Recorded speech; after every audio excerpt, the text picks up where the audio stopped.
Praise the Lord. கர்த்தரும் இரட்சகருமாகிய இயேசு கிறிஸ்துவின் இனிய நாமத்தினாலே உங்கள் அனைவருக்கும் என் அன்பின் வாழ்த்துக்கள். இந்த புதிய நாளை காண செய்த தேவனுக்கு ஸ்தோத்திரம் உண்டாவதாக. கர்த்தருடைய கிருபை உங்கள் அனைவரையும் சூழ்ந்து கொள்வதாக.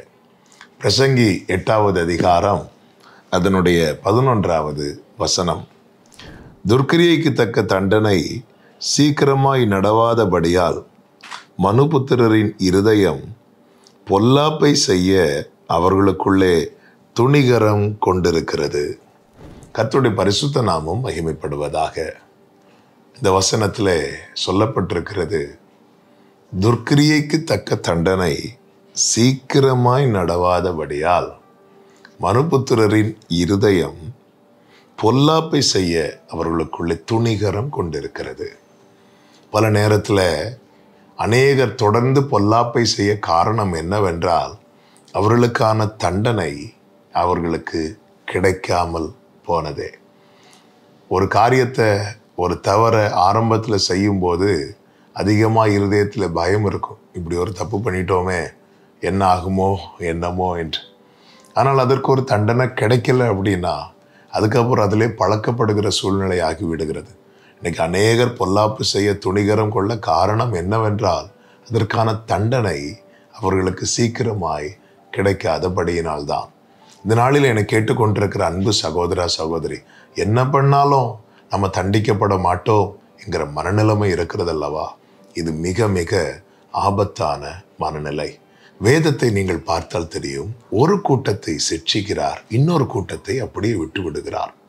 என்ன தப்பு பண்ணாலும் தண்டிக்கப்படாமல் இருக்கிற கூட்டம் உண்டு. ஒரு சின்ன தப்பு பண்ணாலே தேவனால் அதிகமாய் தண்டிக்கப்படுகிற கூட்டமும் உண்டு. ஏன் ஆண்டவரே ஒரு கூட்டத்தை ஒரு சின்ன தப்பு பண்ணாலே தண்டிக்கிறீங்க? தாவீது சொல்லும்போது சொல்லுகிறார், உங்களுடைய கை என் மேலே பாரமாக இருக்கு ஆண்டவரே, என் மேலே பாரமாக உங்கள் கையை வச்சிருக்கிறீங்க.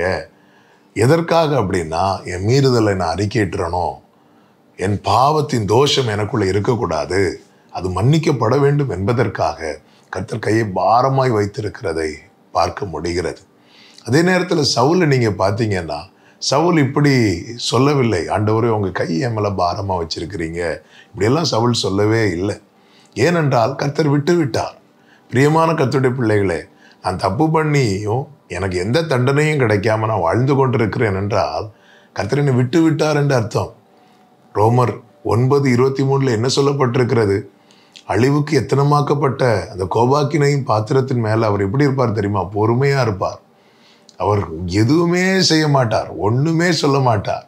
நான் என்ன பண்ணியும் கர்த்தர் எனக்கு எதுவுமே செய்யலை, ஒன்றுமே சொல்லலைன்னா நான் பண்ணுறதை அவர் அக்செப்ட் பண்ணுறாருன்னு அர்த்தம் கிடையாது. கர்த்தர் என்னை விட்டு விட்டாரோ என்ற கேள்வி எங்கு வருகிறது. எனவே தான் என்னை கேட்டுக்கொண்டிருக்கிற ஒவ்வொருவருக்கும் சொல்லுகிற செய்தி, ஒரு தப்பு பண்ணிட்டோம், ஆண்டவர் தண்டிக்கலை, அதனால தப்பு பண்ணிட்டே இருப்போம்னு சொல்லிட்டு அந்த பாதையை தெரிந்தெடுக்காதிருங்கள். அப்படி நாம் அந்த பாதையை தெரிந்தெடுத்து செல்வோம் என்றால் நாம் ஆண்டவரை விட்டே தூரம் போய்விட்டோம்.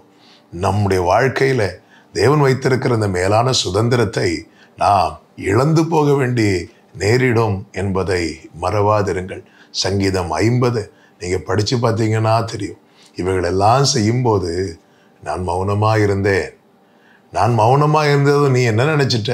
உன்னை போல நானும் இருப்பேன் என்று நினச்சிட்ட?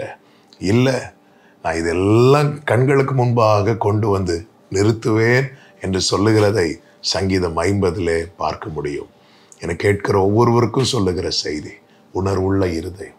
ஒரு தப்பு பண்ணிட்டோம், தவறிட்டோம், மீண்டும் அதை தொடராதபடி, அதை நியாயப்படுத்தாதபடிக்கு அந்த காரியத்தை விட்டு கர்த்தரிடத்தில் திரும்புவோம். பொல்லாப்பு செய்கிறதுக்கு ஏதுவான துணிகரம் நம்முடைய இருதயத்தில் வேண்டாம். நம்மை தேவன் அழைத்தது அழிவுக்கல்ல, நம்மை தேவன் அழைத்தது மகிமைக்கு. இதை மனதில் வைத்து வாழ்வோம். துன்மார்க்கன் அவன் துன்மார்க்கத்திலே ஜீவியம் பண்ணி அவன் இஷ்டப்படி வாழ்ந்தாலும் அவனுடைய எந்த காரியமும் நிலைக்காது. இதே பிரசங்கி 8 அதனுடைய 13 சொல்லப்பட்டிருக்கிறது, துன்மார்க்கனோ நன்றாயிருப்பதில்லை, அவன் தேவனுக்கு முன்பாக பயப்படாதிருக்கிறபடியால் நிழலை போலிருக்கிற அவனுடைய வாழ்நாள் நீடித்திருப்பதும் இல்லை. 12வது வசனத்தில், பாவி 100 தரம் பொல்லாப்பை செய்து நீடித்து வாழ்ந்தாலும் என்ன, பாவி எத்தனை பொல்லாப்பு செய்து நீடித்து வாழ்ந்தாலும் என்ன, அவனுடைய வாழ்நாள் எப்படிப்பட்டது? நிழலை போன்றது. என்ன அதுன்னு அர்த்தம்? அவனுக்கு நித்திய ஜீவன் கிடையாது. அந்த பரலோக சந்தோஷம் அவனுக்கு கிடையாது. அந்த நித்திய மகிழ்ச்சி கிடையாது. எனவே தான் தேவ பிள்ளைகளை பொல்லாப்பு செய்வதற்கு ஏதுவான துணிகரம் நம்முடைய இருதயத்தில் வேண்டாம். கர்த்தருக்கு முன்பாய் தாழ்மைப்படுவோம். கர்த்தர் நம்மை நடத்துவார். ஜெபிக்கலாமா? எங்கள் நல்ல தகப்பனே, இரக்கமுள்ள தேவனே, பொல்லாப்பு செய்வதற்கு ஏதுவான துணிகரம் எங்கள் இருதயத்தில் எழும்பாதபடிக்கு எங்களை காத்துக்கொள்ளும். இயேசுவின் நாமத்தில் பிதாவே, ஆமென்.